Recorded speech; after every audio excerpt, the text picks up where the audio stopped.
At some point, Michael Knowles is going to bring up simulation theory, which is why I'm here.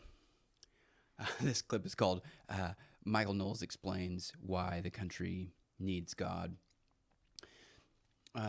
Why people need God. Why we need to reconsider God inside our worldview if we hope to explain the world the way it actually is.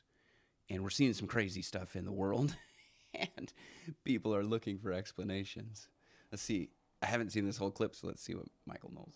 Give that feeling to a person who doesn't have that. Well, of course, because it's not about you. I mean, we used to just call this sanctity. And so I loved when you brought up earlier the simulation theory, because simulation theory is just the way that modern people talk about basic religious concepts in a world that doesn't accept religion. And so, yeah, so there we are. We're already into simulation theory. I love it when people help me and give me language to explain things. Simulation theory is just the way that modern people talk about basic religious concepts in a world that doesn't accept religion. And so, yeah, so we have rejected the supernatural and the spiritual. I can make a distinction of those two things. And then we try to explain the world that we see. But of course, the world that we see is a supernatural world. It's a world that involves spiritual beings. And then we don't know how to explain the spiritual things, the feelings that we have, the experiences that we have, the things, frankly, that we see. And the modern worldview has said you can only explain things naturalistically. You can only explain things rationalistically. So if it doesn't fit into how we understand nature, throw it out, dismiss it. It's hokey, it's fairy tales. Don't believe it. Don't get duped into that stuff. But then people naturally ask questions like, well, why do the ancient people all depict a flood? Something like that. Why is it that we can't explain how the pyramids were built? Why is it that people are seeing, beams of light and things like that? Like, we can't explain everything naturalistically because our world is not just a natural world. It is natural and it is spiritual. And those two things come together to form an expanded cosmography that doesn't exclude the supernatural or the spiritual. And you can look at the Eric Weinstein, I get the two confused, sorry, episode with Joe Rogan. Same thing, UFOs, simulation theory, and again, the only reason that it's troubling for us is that we no longer have the vocabulary because we've been told that these things don't exist. We've been told that we have to dismiss the spiritual things of life. And then, of course, when we try to find a full, an explanation, we try to find an answer that explains all that we see in life. We're not satisfied with that because we're not satisfied with that. And so we invent an idea of simulation theory, which is kind of a more naturalistic and rationalistic way to explain the fact that the world that we live in has multiple dimensions. There's a natural element to this world. There's a spiritual element to this world. There's heavenly and there's earthly. And so here we are, simulation theory. But ancient people would have gone, yeah, duh. But yeah, we're talking about holiness and we're talking about spiritual reality. And so, of course, it's the case that some people are holier than other people and more attuned to this. Yeah. But the thing is, you can grow in holiness and you can also turn away from the grace of God. And when you say, well, you can't give it to someone else, that's because it's about your relationship with God. It's not about your relationship with some other dude. I had a guy tell me a story that he became Christian because he was doing drugs. He was in the woods. And then he woke up in the morning, strung out, hungover, went to go take a leak, and then all of a sudden felt this booming voice from within his own chest say, "What are you doing?" And it freaked him out. And then it said, "You are wasting your life. You have to stop this. You have to change." Saul, Saul, why are you persecuting me? Do we believe? There's probably a group of Christians, modern kind of Christians, who are going to dismiss this story or stories like that. And I get it. Experience can only get you so far. I totally get that. Experience can be subjective. Totally get that. And yet the Bible is filled with stories like this. And yet we tend to filter these ones out today because I think we've kind of bought into some of that naturalistic. We want a more naturalistic explanation. And he didn't know what it was, so he went and sought answers, and then found, holy men who explained to him what this was, what it meant. He got clean, started a business, and lived a fulfilling life with his friends and became very responsible. And he went from a strung out drug addict, wasting away, into a productive member of society after having this profound moment. And he said to me, I don't care if you don't believe me. It happened to me, and I can never give you that feeling, but I assure you I experienced it. Oh, of course. Yeah. I like that he says he found holy men. I think that there's a part of, at least for me, my Christian experience that really requires community. And I think that there are people on a spiritual quest, a spiritual journey. Part of the reason I like engaging with these types of conversations is that they're not churchy. There's not a lot of Christianese going on. And I like that. I want to be in community where I have some of my worldview challenged. I'm not living in an echo chamber. And so I just like this story. If you imagine how this story unfolds, somebody has this experience, this like chest pounding experience. And I don't know if he said that he started reading or whatever it might be, but then he found a community of people that could keep him accountable. And I think that is key. Part of what we're seeing in society, part of the breakdown is that we're fractured, we're splintered, we're separated from one another in these kind of silos and down to the individual. Really, it's not even just like this tribe and that tribe. I think the way things are going today, it's like it's just me. It's me, and I'm by myself. And people need to reject. We need to like push back against that. So this idea of finding a community of holy people is that's really cool. And then like I can't give you. I know that this is true, but I can't give you this. This is where I don't know. What would you think about this? Is it just that there's some part of our experience that isn't subject to rational criticism? It's like I experienced it, and I know that you probably don't understand it. I could try to explain it to you, but there's something missed in the explaining. If you were not there, if you didn't see or feel the same thing, then it's going to be hard for you to get it. It's going to be hard for me to put that into rational terms. Is that why Scripture is poetry? Is that why Scripture is revealed to us in narrative? It's a way to expand that story and give the story more explanatory power. When if I just try to explain it in propositional terms, it's kind of like you had to be there. Yeah, I think that's something that we're missing today too, because we've sort of submitted to this sort of rationalism. Of course. I was like, no, I believe you. I mean, it was a voice that sounded like, why, Saul of Tarsus, are you persecuting me? These things happen. People have those road to Damascus moments. Yeah. And I'm sure the secular atheist types might just say, well, he was on drugs, he was having a psychotic break or whatever. And I'll be like, call it whatever you want, explain it however you want. This person had an experience where they felt something that changed their life for the better. I'm totally okay with that. I think sometimes I wonder if, and again, there's a group of probably a section of the Christian church community that would really push back against this, because there's a desire to win people over to good theology before you win people over into relationship with Christ. It's like if you don't really believe exactly what I believe on these things, then you haven't completed your journey yet. Is it possible for somebody to just be strung out on drugs and come into contact with the true living Christ? I don't discount that. I don't have a reason to discount that. sometimes your frontal lobe clouds your spiritual part of the brain, maybe, because when it quiets, when you can go into flow state and dim the activity in your frontal lobe, is when you really, time starts to lose meaning. I think it can kind of happen. And there's so much activity like stimulating the frontal lobe. My name, who am I? I exist in my frontal lobe. Without that, you're kind of part of it. Do you wonder, Ian, though, if you're confusing the physical for the metaphysical? Like you're talking about this as if your brain is controlling everything, as if the physical world is controlling some aspect of your metaphysical understanding. But what if those two things are just occurring simultaneously, or what if it's going in the opposite direction? So now we say all the time, I had such an adrenaline rush. We don't say I got excited, right? We say I got a dopamine hit instead of I felt happy.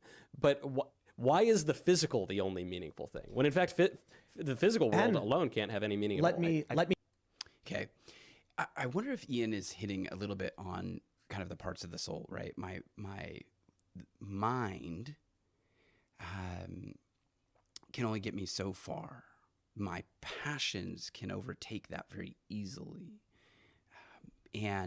But again, I've been told that the best explanation is just the physical. And I've been told to disregard the metaphysical. And that's a good word to use. So we've talked about spiritual, supernatural, but metaphysical, that's a good word. I do struggle sometimes with the word supernatural. I do like the word metaphysical. The things after the physical, beyond the physical world. To be metaphysical, the things of the mind, the things of spirit, beyond the physical or natural world. This is a word that we should use this word more often. So thank you, Michael Knowles. That's a good one. Let me bridge this with science. People who do DMT and break through the veil and then see some other kind of entity beyond this realm. Usually demons. Well, but you can call them demons, but why make that assumption? Some of them may be demons. What if some of them are more holy or something like that? Well, I actually had a great interview. I mean, is it possible? Is it possible that, is it just demons? Now, that takes us to Genesis 6, which you can check out the video I did with Michael Heiser. And, the Bible does record this. And again, I approach these issues from a biblical Christian worldview. I try to be I'm definitely open to dialogue, and I try to be as open as I can to changing and adjusting my views. And I like to change and adjust my views. So if you have a different view, I'd love to hear it. But in Genesis chapter 6, the Bible does record that spiritual beings descended onto earth. They were not good. They were not good spiritual beings. And that's one interpretation of Genesis 6. I don't see why it doesn't make sense. And so would it be demons that people are interacting with? Is that when you go into these altered states? I don't know that it would exclusively be, even though you could say that demons are the spiritual beings that have kind of been residing here on earth in this place where people would come into contact with them. Certainly people can come into contact with spiritual beings that are not evil. I don't know. But yeah. So I'm open to that.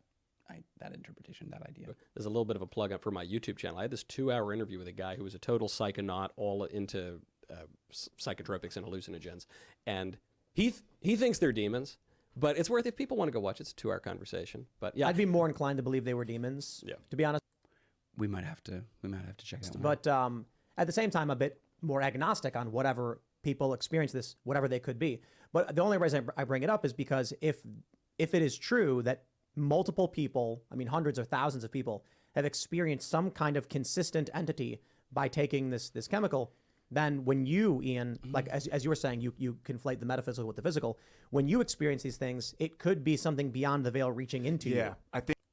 Well, and so he's talking specifically about DMT, and I'm not a freaking biologist or whatever, but DMT is just present in nature. So he's saying people ingest this chemical. We're actually ingesting DMT frequently. It's in plants and stuff like that. So, and fact check on that, do your own research there. So it is one of those things that, and Joe Rogan makes this distinction between an entheogen and a drug, something that we would call a drug. And that's worth the conversation, particularly in like Christian circles, which, again, I see the world through a biblical Christian worldview, and yet I resist some of the conversations like this from the Christian side of the fence, because I don't know that the Christian conversation is super helpful. People just be like, "Don't do drugs," okay? Yeah, don't do anything that's going to harm you. Don't do anything that's going to, like the scripture says, don't be drunk with wine, but be filled with the Spirit. Pursue life in a way that you come into contact with God and God fills you with his Spirit. I believe that's through his son, Jesus Christ. You don't need to take anything else. There's nothing, you don't need to add anything to that. And yet there's still more to that conversation that could be had. But I feel like it's not being had in the Christian community, and it's unfortunate. It's being had in these places. I think when I hear stuff like this going all around the internet, it's not in like, this is not a Christian YouTube channel. This is Timcast. This is a new, independent news. And yet here we are having conversations about spiritual reality. Why are these conversations happening in areas like Timcast and Joe Rogan and Russell Brand and Jordan Peterson and all the things that I interact with on this channel, when it's not, and it's being had in like Christian YouTube circles, but it's just not that interesting, at least for me. Maybe I'm being too harsh. And is it that the rocks are crying out? There's a passage in Scripture that says if we keep silent, then God will cause the rocks to proclaim his glory and to proclaim his good news. And I wonder if we're seeing a little bit of that. That's why people are searching for answers that are beyond just the naturalistic explanation. And part of the places that they're finding them is Timcast and Joe Rogan and places like that. And it's unfortunate that they wouldn't find those in the church. I focus on the physical a lot because I feel like that's what I can control in the process. That like it's like a radio tuner. I can tune it to the right frequency, but I'm not making the music happen. I'm just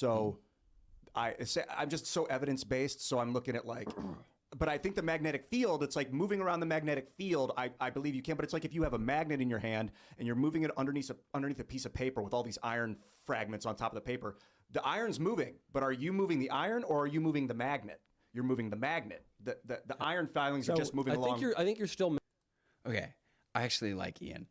He's my favorite on this show, and I think music is a great analogy. He's not playing the music; he's tuning the dial to try to hear the music better. What is that if not an explanation of the spiritual journey? Thankfully, God, the creator of all things, has given us something to tune into. He has revealed himself through his word, through nature, through his son. And are we tuned into those things? And if we're not, then we are going to wander aimlessly through a dark and meaningless world without answers, without hope in this life. And if we do find him, then we will have hope. And I think we have a powerful explanation for the things that we see, and an explanation that's meaningful. Still making the same epistemological error, though, which is you're saying that you're evidence-based, and so you want to ground everything physically. But the error here is the idea that reality is fundamentally physical, which it certainly is not. The fact that we have intelligible speech, the fact that symbols have meaning, that it can interpret, and that we rely on it all, tells you that reality is fundamentally metaphysical, and there's evidence for that. And C.S. Lewis works this out in his Great Divorce. He talks about how the spiritual world is actually more real than this world. And he depicts a guy trying to pick up a daisy, and he can't move it because he's a ghost by comparison. He comes from this physical, temporary world, and he's going to the eternal spiritual world. And the grass doesn't even move beneath his feet because the stuff of heaven is more solid, is kind of his idea. It's more real than even we are in this physical world, which we think is very real. So, and I think Michael Knowles' point here is really, really good. Don't limit yourself to just the physical world. If you're looking for answers out there, you have to have a worldview that accepts that there's more to life, there's more to reality than just the physical. I got this though, Michael. Well, that's physical too. I got this because Ian, you're a fan of Incubus. I love Incubus. And Brandon Boyd, what's up, dog? And they have that song where I don't know if it's which song it is, A Certain Shade of Green or something like that, where in the middle of the song there's a recording of a guy who says, at the turn of the century, humans thought that what they could touch, smell, see, and hear was reality. But since the initial publication of the charged electromagnetic spectrum, humans have learned that what they can touch, smell, see, and hear is less than 1/1,000,000th of reality. So there you go. That's a good line, actually, from Incubus, which is a kind of a demon. Yeah, when you talk about it literally is a demon. When you talk about physics, what's physical? They used to. And the greatest lie is a partial truth. I don't detect a lie in there, but there you go. Like, yeah, I mean, we are limited. That's why we need divine revelation. I think it was solid, liquid, and gas. And then all of a sudden, at some point, they realized, oh, plasma is a fourth state of physical matter. There's more physical stuff than we realized. And when you look at clouds of plasma moving around, I don't think they're intelligent, but there seems to be a sentience involved with the way that plasma, like, it doesn't move like a cloud in the air. It moves you're a physical thing, and you are sentient also, but the sentience isn't from your consciousness, your rationality is not from your physical body. You're just a clump of cells in your physical body. Your reason comes from your rationality. Yeah, I'll put it this way: the whole is greater than the sum of its parts, and we have an internal world. We have the world that's inside of us. We have the external world. We have our mind. We have our passions. We have our body. We have all these different elements, but together makes up the person, and together makes up, and then you could do the same thing with reality. Reality is all these different parts, but the sum is greater than those parts. We're playing a video game. It's not a simulation, it's a video game, and we are entities that exist beyond the physical bodies, but we are occupying them to facilitate this simulated experience. In plasma clouds, there's these things called plasmon in the...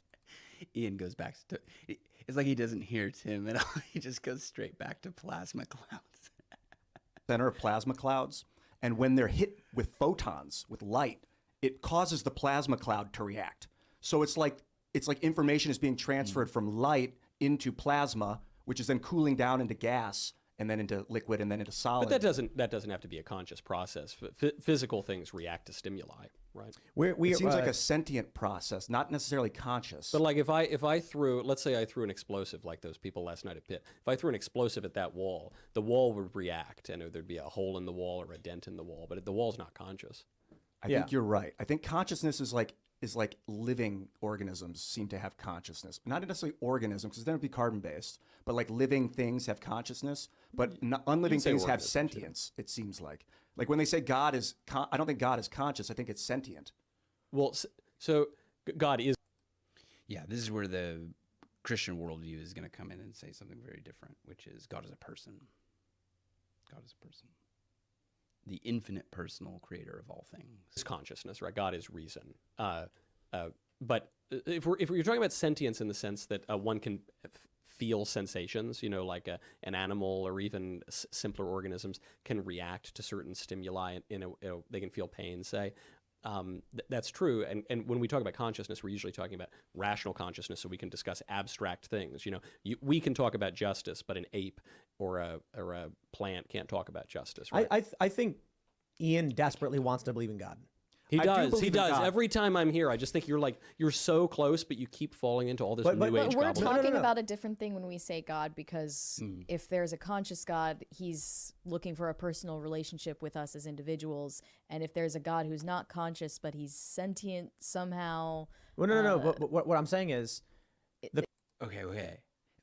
You have to define your terms when you're having these conversations. And that's not always easy, and you don't want to get bogged down in that.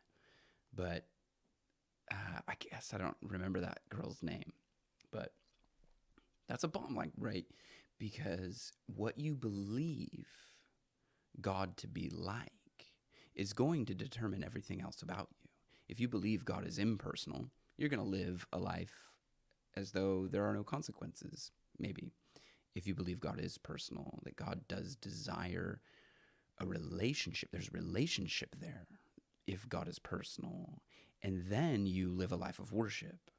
That would be, so you have these two very distinctly different ways of living based off of what comes into your mind when you think about God. did a video on A.W. Tozer's quote if you want to go and look at that as well. The questions Ian asks sound more like a please make Yes. me understand. Totally. Yeah, Totally. I used to be agnostic, and then I saw the cosmic microwave background radiation. I was like, okay, I'm evidence guy. That is evidence of God. That is like looks like a neural Well, net. but everything is. I mean, I remember I had this when I was an atheist. I was sitting out having a cigar in my little front porch, and I had this tiny little house in New York, and I had this dead rose bush. The thing was all. It wasn't like a beautiful thing that I was looking at, but I was sitting there and I was looking at the leaves and the complexity of the leaves on this dying rose bush, and I thought, there's got to be some logic here. There's got to be. Why is that so complex? Why is that conveying meaning to me? Even this totally quotidian thing. And it wasn't the biggest push in my becoming a Christian and believing that God exists, but it was another piece of evidence, which is the evidence of meaning and intelligence is all around us. It's here. It's even in the stupid book Genderqueer. That Fibonacci. Has anybody else had that experience? It's not the conversion experience, but it's that experience that plants a seed in you, and there's more to life than what you've been told. It's almost like we've been lied to, y'all. Like they told us it was just evolution and submit and go on with life. And man, there's so much more. That's why there's there's that interview with Russell Brand and Graham Hancock. Why is Graham Hancock being, sort of attacked so vehemently? It's because he has an alternate story of human history. He's presenting an alternate human history, which is humanity is more than just the end result of a process that didn't have us in mind. And that's powerful. Again, what you believe about what comes into your mind when you think of these things is going to determine how you live. They have skipped over Tim's analogy about the video game, and I wonder if they're going to go back to that, because I actually think that that's a pretty decent analogy. Sequence, that golden ratio keeps showing up in reality. Because there's a structure to the universe, there's a logic and there's a math, and we're only you're like, wow, the golden ratio is everywhere, but in reality it's just you noticing a tiny little piece of the logic of the universe that exists. Sometimes I wonder if I'm looking through the lens of the spiraling galaxy. There's 3 types of galaxies. There's irregular galaxies, which is like a star cluster. Then they become a spiral galaxy where it starts to spin. Then they form up into a spheroid galaxy, and I feel like we're in a transition towards the spheroid.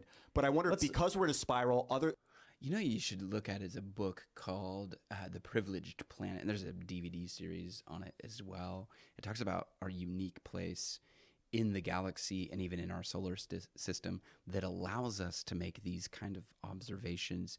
And the 2 authors point out that it's not a coincidence that the best place for making scientific observation is also the only place that we know of that has people who can make those observations. So the evidence for design goes into this amazing realm, which is just well beyond any coincidental explanation that you could ever come up with. And so it's probably where we need to land the plane. I saw a clip about simulation theory and Michael Knowles on Timcast. I figured I would jump into it.